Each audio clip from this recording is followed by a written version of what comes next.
Hey everybody, welcome to the video. We are here breaking down the Ally 400 for Sunday, June 26th at around 5 p.m. Eastern at Nashville Super Speedway. Second time the Cup Series will be racing here. I do have some bad news though. It rained during the second round of qualifying earlier today, and we also have some rain and thunderstorms in the forecast tomorrow evening at Nashville. So you're going to have to cross your fingers that we get lucky with the rain, but we do have lights at Nashville, so maybe we'll end up getting lucky with the night race. So that's going to be TBT, but it's just something to keep in mind for tomorrow. But yeah, it's going to be back after an off week. I missed you all last weekend. It was brutal with no racing throughout the entire week, but glad to be back. Should be a fun race at Nashville. Should be a good atmosphere overall. And I know we don't have really much data to look at as far as Nashville goes, but I think we'll get some similar tracks that we've raced that earlier in the season, kind of like a 7-race sample size, which I will talk about later on.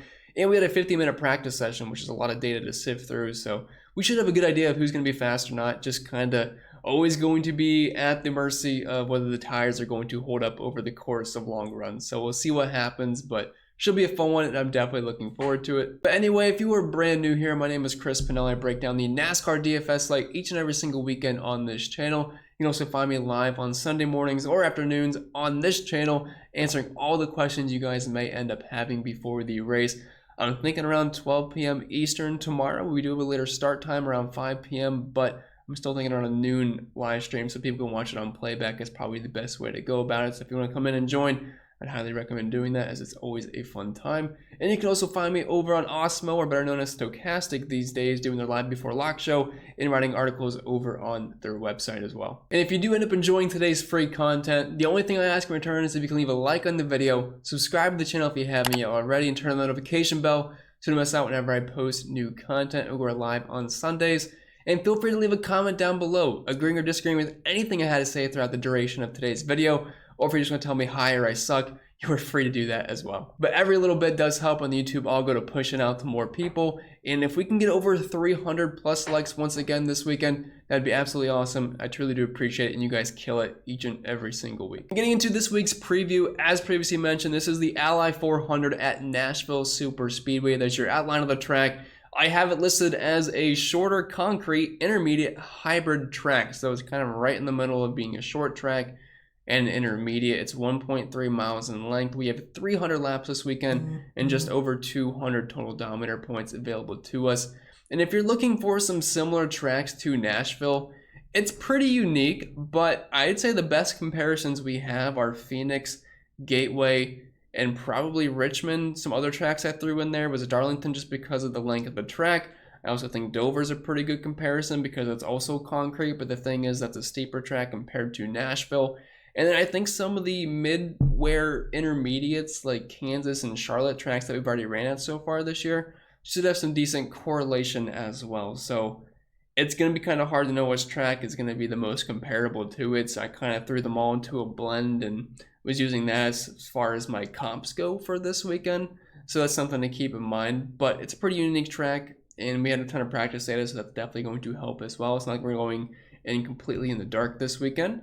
And like I mentioned earlier, 210 Dominator points. So yeah, Dominators are going to be pretty important this weekend. Obviously, there's a couple place differential plays that look pretty good this weekend. Maybe more than a couple, but there's one that's definitely going to stand out and why I think he's an amazing play. Please keep in mind there's a lot of Dominator points to soak up as well. So if you're going to play place differential drivers that have big price tags, you need to pair them with some other drivers that you think have the ability to lead laps as well. So we're looking at least 2 DOMs per lineup. I could see going 1 DOM paired with a massive PD guy in the back if you want to go that route, but you're going to need at least 1 Dominator in your lineup this weekend. And before we continue to the driver by driver breakdown portion of this week's video, like I said in last week's, I'm going to shout out the winners from now on. I apologize for not doing that. I know some people like it a lot, so I'm going to keep doing it. So if you don't know what I'm talking about, I host a DraftKings contest each and every single weekend. You can either join using the link down below. You can hit me up on Twitter, or you can just put your DK username down below in the comments. I'll be more than happy to invite you. Either way, I'll be happy to accommodate you. But you get a chance to compete for some prizes, and you obviously get a shout out on the channel. So coming home in first place last weekend, taking home the gold and over 120 bucks. We had short round 24. Then in second, taking home the silver, Benny Ben 1. And my guy Bull once again finishing in third to round out the podium. And then right on the bubble, but still paying out some money, we had Docman 12,600. And then in fifth place, Pigskin 23. So congrats to the winners. And like I said, if you want to join, either hit the link down below or do the other two things that I mentioned. I'll be happy to get you in the contest. But the more people that join, the more the prizes are. So it helps everybody out. And if you're wondering my overall thoughts on the pricing this weekend, I think DraftKings did a pretty solid job. It's not like we have 400 laps this weekend. But what we have 5 drivers priced in the 5-figure range, which I think is fine, 2 above $11,000. Don't have any real gripes with it this weekend, so I think they're fine. Is there some guys that I feel like are underpriced and maybe overpriced? Sure, but that's going to happen each and every single weekend. And just to mention, I did not get the updated odds. I know qualifying got rained out, so maybe they're waiting on that, but I didn't get anything updated after practice, so these might be looking a little bit different, but I will have those updated for the Patreon members, which, mentioning that, this is the end of the month, so if you do want to sign up, I can refund one of the charges for you, so you can get this week for free, so it is one of the better times to sign up. But you get access to all the extra content. I do preview the sheet for you guys on YouTube, but there is a lot more to it, a lot more data. People are asking me about pit road speed data information. I do have that on there. Previous optimals, the cheat sheet, the projections, the ownership projections, the simulation scores, all that fun stuff, my own personal exposures in the Discord community, optimizer, whatever it is, you name it, it's probably on the sheet and you will find it quite helpful. So if you want to get in on there, I would highly recommend doing that. You can find it in the link down below if you want to join the community. And while you're at it, make sure you check out PrizePicks and use promo code CPEN to get that free instant deposit match bonus up to $100. There is no strings attached. It is free money. I'd highly recommend to use it to your advantage. It is super fun to play over on there. And also have the PrizePicks projections as well as the FanDuel projections over on the spreadsheet if that's what you play over as well. So anyway, getting into it, and I did lie, they just posted the updated on, so if you saw the numbers change real quick, that's the reason why. Nothing too drastic changed here, but numbers did change a little bit based off of where guys qualified, but pretty much all the drivers are starting close to the front, the good ones I should say, except Kyle Busch. His odds went up to plus 1,000 compared to plus 750 I think. To open up the weekend, is it an overreaction? Probably. I never really care about drivers going to the rear anyway. But anyway, getting into the DFS side of things, we'll start up top with the most expensive driver on both sides. It's Kyle Larson, $11,600 over on DraftKings. He is starting in third, the best odds to win this race, which I get it. I realize he hasn't been Kyle Larson of last year, but it seems like the books and DraftKings and FanDuel, just the way they're pricing drivers this year, a lot of it's based off of either the odds or how they performed at a certain track last year. And Kyle Larson obviously killed it last year at Nashville. He had a running position of almost unheard of 1.4. Obviously, it's only a one race sample size here, so this is only a one race, all this data here, but 175 DraftKings points last year at this track. Led 264 laps, a 133 fast laps. I don't think we're going to see a driver do that this year. It's just with the next gen car. It's been completely different. We've seen multiple dominators. I would not expect one driver to come out and lead like that, although is it possible? Sure, but it's not really something I would totally expect. I think Larson will be solid during this race, but he's definitely not my favorite play. Will I have exposure to him? Sure. Will it be in cash games? No. In tournaments? Yes. I'll probably end up being pretty even to the field on Kyle Larson. Don't really have a strong stance on him if you're looking at recent finishes at similar tracks so far this year. 12th at Gateway, 9th at Charlotte, 2nd at Kansas, had an issue at Darlington, 6th at Dover, 5th at Richmond. If you're looking as far as how he's performed dominator point-wise, kind of not great compared to guys like Kyle Busch, Chase Elliott, Chastain, and some of these other guys in the 9K range as well. So while I think he'll be a good, not really a good play DFS-wise, but I think we'll have a good real-life race. But at that price point, I'm going to need a lot more than that. I'm going to need him to get up front. I'm going to need him to lead a good chunk of laps, which I'm not totally sure is going to happen. Did have a strong car in practice, though. 4th in the 1 lap, 3rd in the 5 lap, 2nd in the 10 lap, and 4th in the 15. So I'm not really saying to fade Kyle Larson by any means, but he's just one of those guys where I'm probably going to end up being pretty even to the field on. Maybe slightly overweight. I have not yet crunched laps. I have not done projections yet or ownership, so I'm not really sure exactly how these guys are going to stack up. These are my first reactions to what just happened after practice and qualifying on Saturday and Friday. So we'll see what happens, but I'm not going to have a huge stance on Kyle Larson. I think he's a fine play, but I'm not really sure I'm going to call him an elite play. I'd rather play Kyle Busch at $11,000. He is starting 33 spots further back, and he's arguably been the best driver so far this year. And if you're looking at green flag speed rankings as far as the similar tracks go, No one's been faster than Kyle Busch. He also has the best average finish at similar tracks this year, only behind his teammate Christopher Bell. He was also very strong in practice, pretty much either being first, second, or third in any format here, whether it be in a long run or a short run. So it's hard to really bet against Kyle Busch, especially heading to this weekend. He finished second at Gateway, second at Charlotte, third at Kansas. And then if you're looking at the similar tracks, second best average finish, like I said, only behind teammate Christopher Bell. The most DraftKings points per race, the best drive rating, tied for the most top fives and some of the most dominant points. So Kyle Busch starting way in the back. He's a cash game lock, and I'll probably end up being overweight in tournaments because I can easily fit in a guy or two starting closer to the front to pick up dominant points while he works his way through the field. So loving Kyle Busch will probably end up being my highest owned driver. Then moving down to Chase Elliott here. He's $10,700. He is starting in fourth, and he's going to be a lower owned play, at least I would imagine, because, again, I've not yet ran my numbers, but I had to imagine the chalk will obviously be Kyle Busch. A lot of people will play Denny Hamlin in the pool. Then everyone's going to play Ross Chastain just because he's Ross Chastain and what he's doing so far this year. And then after that, you're left with Larson and Elliott, and I think more people would prefer to play Larson over Elliott. So my assumption right now is that Elliott will be the lowest owned of this bunch, but I wouldn't count him out. I know his practice numbers weren't super impressive. 18th in the 1 lap, 14th in the 5, 11th in the 10, 9th in the 15. Was 4th in the 20, but you got to keep in mind not as many drivers ran 20 lap runs in practice.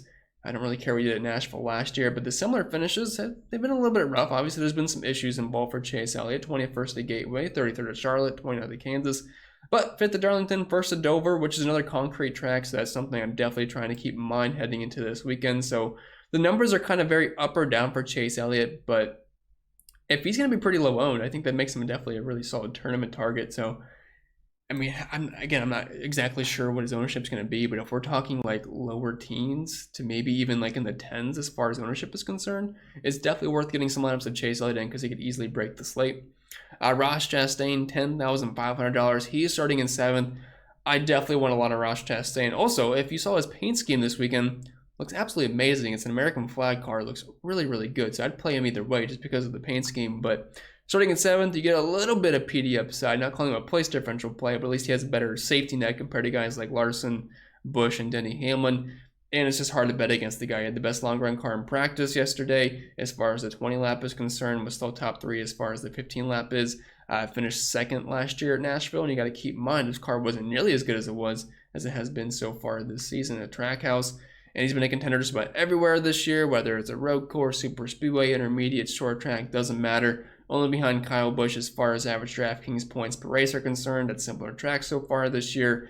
Also has the best average running position and some of the most dominator points per race, and averaging the most DraftKings points per race this season overall. So I don't really see a reason why you wouldn't like Ross Chastain. He's top 3 in averaging flag speed at similar tracks. I will be playing a ton of him. Not sure if he'll make my cash game lineup because I think you're definitely playing Kyle Busch and Denny Hamlin. If you can squeeze in Chastain, I am all for it, but definitely going to be overweight in tournaments or just any format for Ross Chastain this weekend. Don't see a reason to fade. Arguably the best driver this year. And then Denny Hamlin, $10,200. He is starting in 1st. And if you're wondering how they did the qualifying order since it got rained out, so they did the first round, and then the second round got rained out, so they just went off of just pure speed in the first round, and Denny Hamlin was the fastest car of both groups. Now, again, like I said, these numbers for Nashville last year don't really mean too much to me whatsoever. He finished 22nd, but he actually ran pretty well during the race. But if you're looking at his recent finishes at similar tracks this year, as we know, Denny Hamlin's had a very up or down year. He's had a fast car most weeks, but has had some very poor luck. But when he hasn't had like a ton of bad luck, 1st at Charlotte, 4th at Kansas, 1st at Richmond earlier in the season. Green flag speed-wise, he's been fine. If you're looking at his practice numbers, look pretty good in practice. Top 5, top 6 car. Starting in the pole, good track position. Kyle Larson did say it's going to be pretty hard to pass during this race. I'm not sure if they'll do a competition caution because it rained, and obviously it could very well rain tomorrow, so maybe that hurts him a little bit, but he's got the best pit stall, and that should definitely benefit him during the race. So at $10,200, he's a cheaper dominator to look to, and I would definitely want to play him. I mean, if I'm playing cash games, I'm playing Hamlin. He's not a lock by any means, but he's definitely in a very good spot to dominate, and it's not like he got lucky on the pole. He ran a fast lap in the first round, and he had a fast car in practice, so I can definitely get behind some Denny Hamlin tomorrow. The JGR and Toyota cars in general looked very, very strong over the course of the weekend. Dropping down to the 9K range, we have William Byron, $9,900 over on DraftKings. He is starting in 13th. I feel like I haven't played Byron in a while, but but I am hopping back on board this weekend, and it's not just because his paint scheme looks cool. He had an arguable top 5 car in practice this weekend, but if you didn't see his car, it's like a white Valvoline car. It looks pretty darn good. I like it a lot, so it's pretty easy to root for. Plus, we get some PD upside mixed in starting in 13th, and he actually offers us the best PD upside of all the 9K and up drivers, so I could definitely get behind some William Byron. If you're looking at his numbers at similar tracks so far this season, kind of been up and down. I mean, 19th at Gateway, 32nd at Charlotte, 16th at Kansas, 13th at Darlington. But you got to keep in mind he was probably going to win at Darlington, 22nd at Dover, 3rd at Richmond. Did have that one dominant race at Martinsville, but I did not add that to the similar track, so he's not going to get that juice. But if you're looking at his overall numbers this year, he has been one of the better drivers and actually is averaging the most laps led per race because of what he did at Martinsville, but not like a cash game lock or anything because of the PD, but someone I'm going to get to in tournaments for sure. Not really sure I'm going to take a huge stance on him, but as far as the practice speeds are concerned, he did finish 3rd at Nashville last year. He should be a top 5, top 6 contender, and at that price point, it definitely makes him viable. So I do like William Byron this weekend. The thing is, you can make a case for a lot of these expensive drivers. So I think the ownership outside of Hamlin and Kyle Busch, or really just outside of Kyle Busch, I'm not really sure Hamlin's going to get too chalky because of all the other good plays around him. But outside of Kyle Busch, I could see this being pretty evenly spread out up top this weekend. Martin Truex Jr., $9,700.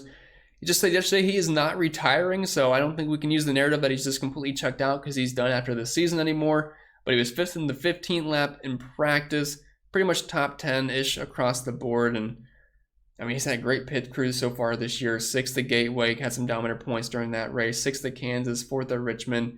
Looking at the numbers at similar tracks this year, he's actually got the 3rd best average running position and a good chunk of dominator points. And I believe he was top 5 in average game flag speed at similar tracks so far this year. So he might go a little bit under the radar because Truex seems to be kind of forgotten about because I think everyone just thinks he's washed at this point, which I certainly get. I know he was chalky last week, but I'm not really going to count a road course. But starting in P10, I definitely think we can get to some Truex. He does look pretty interesting, and he liked his car in practice yesterday, so. And I like what I saw as well, so I'll play some Truex in tournaments. Ryan Blaney, $9,500. He qualified 6th. The Fords looked awful in practice. He was just about the only good Ford. I think there was somebody else. I'll remember them when I come across it. But the Fords overall, really, really bad in practice. They did show some more speed in qualifying, although in that second round, it's when the clouds came out, the Fords ended up picking up some speed. So we'll see that happen. We'll see what kind of how that plays out during the race. But Blaney's been killing at the flatter track so far this year. Obviously didn't have a good run at Nashville last year, but we can look right on past that. Was really good at Gateway, even though he had to go to the back several times. A couple bad pit stops as well. Definitely hurt his day, but I'm not going to be a huge fan of Blaney. I mean, yes, I know the upside's certainly there. He actually has the most laps led per race at similar tracks so far this year, but I do have my concerns with the Fords this weekend. I think it's going to be a Toyota and Chevy kind of Sunday, so maybe I'll get to a little bit of Blaney just because of the price point, how he's performed at similar tracks so far this year, and average game flag speed-wise, very good as well, but probably not going to be a huge stance on Ryan Blaney for me. Joey Logano, $9,300, kind of in a similar bloat to Blaney, where I like his price point, but wasn't super strong in practice, was a very fringe top 10 car. Ran well at Nashville last year, and looking at some similar tracks, he did finish 1st at Gateway, 1st at Darlington earlier in the season, but I do prefer Hamlin if I'm rushing anybody in the front row.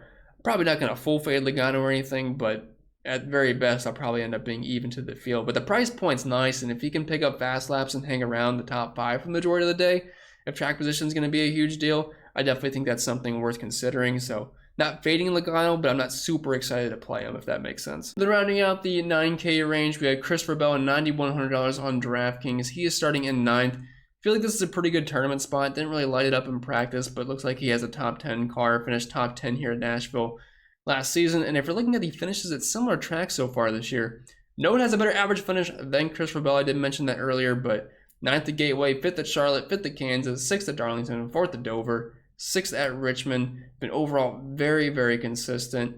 6 top 10s in a 7-race sample size, 3 top 5s, some dominant points mixed in there as well. He excels at the flatter tracks. It's not really a short flat track, although I do have it kind of categorized under a short flat track. So I definitely want to play some Christopher Bell. I think he's going to go pretty overlooked, and I'd rather be overweight on Bell than I would be underweight. And then dropping down to the 8K range, we have Tyler Reddick, $8,100 on DraftKings. He is starting in 16th.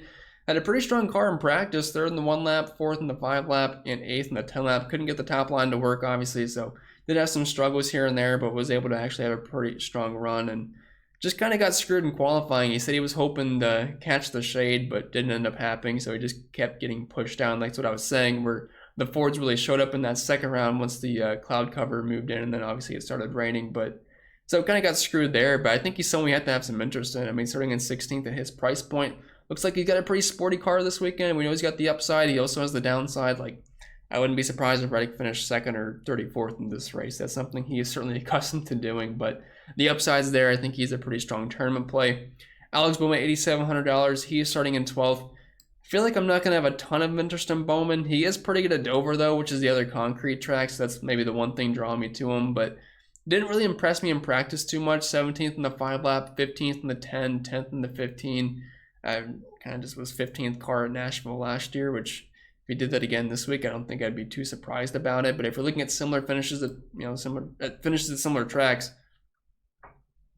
I mean, he's been pretty solid. 13th, 10th, 9th, 29th, but that's an issue. 5th at Dover, which is, again, it's a concrete track that he runs pretty well in Dover, and 8th at Richmond. So I think he could be a top 10 contender, but at his price point, it's just a really weird range to be in where I don't think there's a ton of upside, but if he sneaks into the top 8, maybe the top 6 with some fast laps, it could get the job done if some of these PD plays don't end up working out, but not going to be a huge proponent of Alex Bowman this weekend. But if you're going to play him, I wouldn't really have anything against it. Just kind of he's one of those guys where I'm probably not going to give him an exposure cap in the optimizer, and whatever he spits out is what I'll play at Bowman. Like, if it ends up being 17%, I'm fine with it. If it ends up being 8%, I'll probably be fine with it. Kevin Harvick, $8,500 on DraftKings, cheap over on FanDuel as well. He's starting in 8th, and he sucked in practice yesterday. Absolutely awful. Was a fringe top 30 car, was almost getting passed by Josh Bilicki as far as the practice times went, but finished 5th in Nashville last year. He's been pretty consistent overall at these tracks so far this year. A 10.3 average finish with 3 top 5s and 5 top 10s. I'm a little bit concerned with the Fords, though, but if it happens to rain and the track's cooler, it seems like they showed some more speed after that, but I'll have to see what the weather does tomorrow. But starting in 8th, I'm probably not going to be huge on Harvick, but if track position is going to be important, I mean, the price point's cheap enough to where, yeah, if he just hangs around the top 8 and mixes in a couple of fast laps here and there, it's certainly possible, or gets good track position after a pit stop, but I'm not going to be super confident in that, especially from what I saw in practice. So I'd be on the Larry side of Kevin Harvick this weekend. Definitely not going to go my way to play him. Kurt Busch, $8,300. He's starting at 19th. The Toyotas and JGR in general looked really strong this weekend, and his teammate had the best car on the track on Friday, so I think we have to have some interest in Kurt Busch. He's starting at 19th. We got some PD upside mixed in there, but the practice times were weird because all the other Toyotas were basically in the top 10, but Kurt Busch was 6th in the 1 lap, and then 21st, 19th, 12th as far as the long runs are concerned. 6th in the 20 lap, but only 7 drivers. I believe only 7 drivers ran the 20 lap run, so hate to put too much into that, but he finished 8th here at Nashville last season and does have a couple decent finishes at similar tracks so far this year. 3rd at Gateway and 1st at Kansas. The rest he had some issues where he finished right around 30th place, so I hate to look into it too much. But starting at 19th, if all the other Toyotas are going to be fast, I'm willing to look past the poor practice times as far as the long run we're concerned, and I'll play some Kurt Busch because there's some PD upside mixed in there. Chase Briscoe, $8,100. He is starting in 28th. I imagine he's going to be pretty popular this weekend. Wasn't awful in practice, 16th in the 1 lap, 11th in the 5 lap, and 17th in the 10. Nothing super impressive, but at that price point for where he's starting, if he can be a top 20 car, that's not killing you. And if you're looking at finishes at similar tracks so far this year, I mean, pretty up or down. 24th at Gateway, you got to keep in mind, though, had a flat tire. 4th at Charlotte, though, 24th, 20th, and 13th and 11th, and obviously one at Phoenix earlier in the season, which is a similar track in the data set that I'm using. So yeah, Briscoe's a fine play. Not excited about any of the Fords really, but starting in 28th, I mean, you're going to have to play some Briscoe because there's a lot of upside there. Moving down to Austin Cindric in the 7K range. He's starting in 24th, and like I said, the Fords just were not that impressive in practice. 26th, 27th, 24th, and 17th as far as practice is concerned. If you're looking at similar tracks so far this year, he had an 11th at Gateway and 11th at Kansas. Outside of that, kind of fighting for top 20s for the most part with an average running position around 19th place. I'm not super excited about playing Austin Cindric. I don't think I'm going to end up having too much of him. Daniel Suarez, $7,700. He's starting in 5th. If you played him last week, you were quite happy as he took home his first career Cup win at Sonoma. That was pretty cool to see, and I had a good chunk of him in tournaments, helped me get first place. So I'll have a soft spot for Suarez for the remainder of the season, but wasn't amazing in practice. He's going to have good track position to start with. I could kind of see him hanging around the top 10 for the majority of the day. People aren't going to want to click on his name. So if you're looking for a low-owned play with upside, Daniel Suarez would be your guy there. And if you're looking at the Vegas odds, definitely a lot better than anybody in this price range. Just it's a very risky spot starting in 5th. Aric Almirola, $7,500. He's starting at 11th.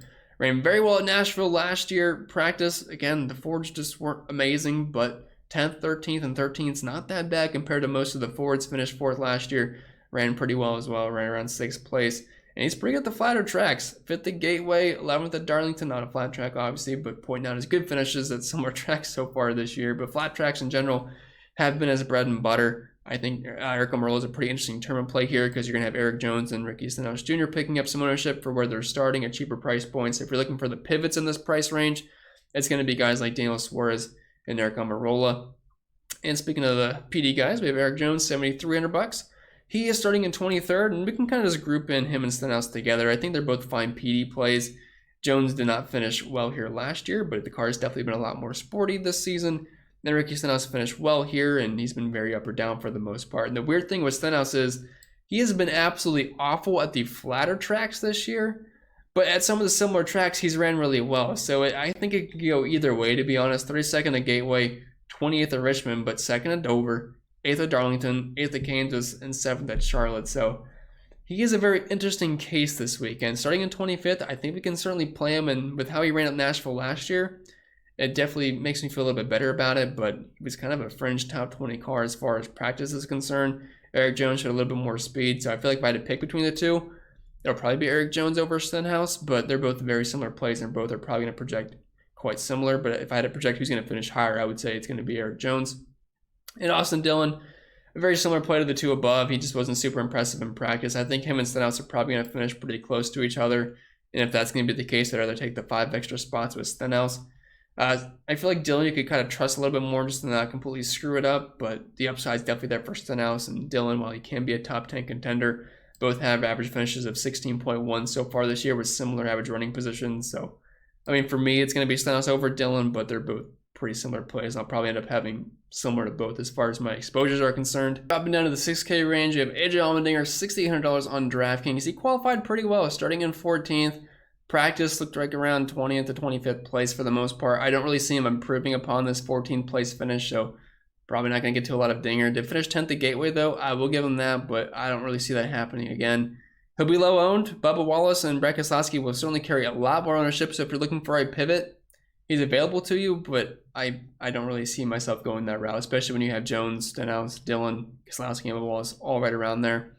Keselowski, $6,600. He's starting in 27th. Like I said, the Fords were just really slow yesterday, and he showed that. 33rd in the 1 lap, 32nd in the 5 lap, 30th in the 10, and 19th in the 15. I'd much rather play Bubba, as you're going to see, is bright dark green here, and he's starting 3 spots further back.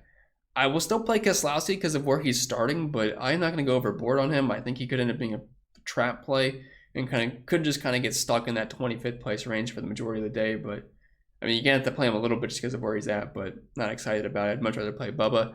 $6,500. A Toyota showed some speed in practice, and Bubba was the fastest car. Once you aggregate in the entire practice session, Bubba Wallace was overall the fastest car when you factor in short, medium, long run. He was the guy, and it's crazy to hear, but that was the truth. And he's starting all the way back in 30th. He legit could have a top 10 car by the end of the day. He has his work cut out for him, though, as he has to start in the rear of the field for the most part. So, and the pit crew definitely has screwed him many times so far this season, but he's fast. If you're playing cash games, play Bubba Wallace, but I'd play him in any format. He's going to be, outside of an issue or he wrecks or something, we should see him battling for a top 15. And before he qualified in the rear, I was going to say probably contending for a top 8, top 10 finish. So definitely want some exposure to Bubba this weekend. Colt Custer, another Ford, very slow in practice. If it rains and the track is cool, man, that might help them out because he qualified a lot better than where he, well, I mean a lot better, but he qualified better than where he was practicing in 17th. His price point, he makes for an interesting pivot off of Bubba. If you're looking at some of his finishes at similar tracks so far this year, It's nothing too impressive, but it's also not too far off of Bubba as well. But you got to keep in mind he's starting 13 spots further back. So he's a tournament play, he's a pivot, but I'm not really having high hopes for Colt Custer. Chris Buescher, $6,100. Like his teammate Brad Keselowski, just did not really show too much in practice. 25th in the 1 lap, 29th in the 5 lap, and 26th in the 10 lap. Finished 37th in Nashville last year, but I mean, not going to pull that against him by any means. Finished 8th at Dover, the other concrete track this year. 15th at Richmond, 16th at Darlington. Poor runs at Charlotte and Kansas.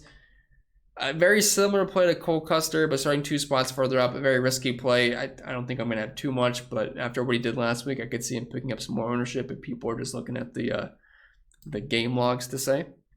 Dropping down to the 5K range, Justin Haley, $5,900. He is starting in 21st. It didn't do well in Nashville last year, but top 18, top 15 as far as the 5 and 10 lap runs are concerned. Like, I'd probably rather get them more Haley than maybe Chris Buescher or Colt Custer because you have some extra PD upside. He also showed some more speed in practice. So don't mind getting some Haley down low. Michael McDowell's been running very hot recently, looking at some of the finishes that he's had.